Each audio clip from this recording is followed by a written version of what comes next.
హైడ్రా వచ్చిన తర్వాత కొన్ని చెరువులు కబ్జా నుంచి విడిపించినారు, చాలా వాటిని రక్షించినారు అని చెప్పిండ్రు సార్. వాస్తవం కూడా సార్, వాస్తవం కూడా. కొన్ని చెరువులు బాగుపడ్డ మాట వాస్తవం, కబ్జాల చెర నుంచి విడిపించిన మాట వాస్తవం సార్.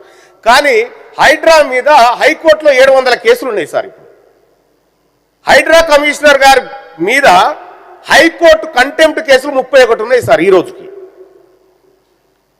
హైడ్రా కొంత అత్యుత్సాహంగా పనిచేస్తుందా ఏందనేటువంటి ఒక వాదన వినిపిస్తా ఉంది సార్. చేయాల్సిన దానికంటే ఎక్కువ చేసి మేము మీ దాంట్లో కూలగొడతాం, మీరు నిరూపించుకోరు, ఇక మీరు బోర్డు బాటేసిపోతున్నాం, మీరు నిరూపించుకోరంటే ఆయన రాత్రిలో లేకపోతే ఇంకేదో లంచ్ మోషనో లేకపోతే హౌస్ మోషన్ పిటిషన్లు వేసుకొని అప్పటికప్పుడు స్టేలు తెచ్చుకోవాల్సినటువంటి పరిస్థితి సార్.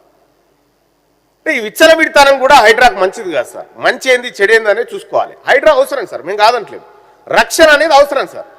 కానీ హైడ్రా కమిషనర్ గారు గతంలో చెప్పినారు సార్, ఏమని మేమే అడిగినాం, చాలా మంది అడిగితే ఫాతిమా కాలేజీకి సంబంధించి అందులో విద్యార్థులు చదువుతున్నారు, అది ఇప్పుడు వాళ్ళ దృష్ట్యా విద్యా సంవత్సరం అయిపోయిన తర్వాత చేస్తాం అనేటువంటి మాట చెప్పినారు సార్. విద్యా సంవత్సరం అయిపోయింది, మళ్ళా విద్యా సంవత్సరం అయిపోయింది, ఫాతిమా కాలేజీ కో న్యాయం, మిగతా వాళ్ళకి ఇంకో న్యాయమా సార్? ఇది ఎక్కడి కథ సార్? చెరువులు కాపాడబడితే అన్ని చెరువులు కాపాడబడాలి కదా. మనకు అనుకూలమైన వాళ్ళ చెరువులు వాళ్ళు కబ్జా పెట్టుకునే చోట కాపాడమంటే కుదరదు కదా సార్.